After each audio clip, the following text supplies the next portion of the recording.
On March of this year, my son's daycare closed and I became a stay-at-home dad as a result of COVID-19. On Sunday, May 4th, Bishop made an announcement to the congregation that he and co-pastor paid off their house during a pandemic, and he encouraged us to do the same. That motivated me.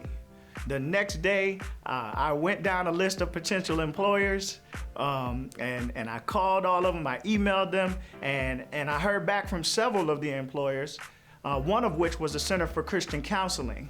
And I actually had an interview by May 14th.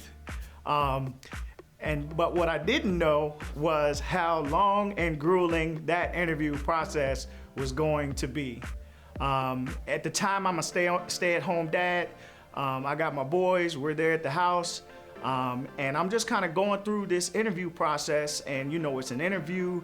It was like, sometime it would be like a month between interviews. It would be like 2 and 3 weeks. I'm waiting, trying to find out if I got it or not. I don't know what's going on. Months are going by, and I'm like, my God, this thing is crazy. So it was probably the hardest thing I ever experienced in my whole life. It was unbelievable.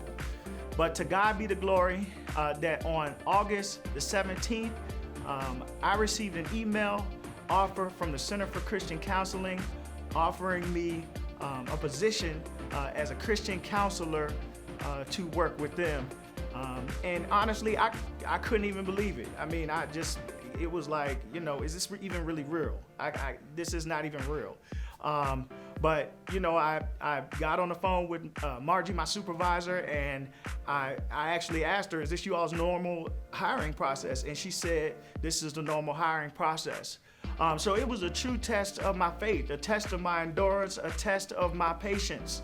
But I held on to hope, and I believed God that this was the position for me, and I wasn't gonna settle. So I just want to just give God all the glory and just thank God for Bishop and co-pastor who encourage us to walk out the word. And as a result of that, I'm blessed to say that I now work as a Christian counselor for Center for Christian Counseling, working in ministry. And I just give God all the glory.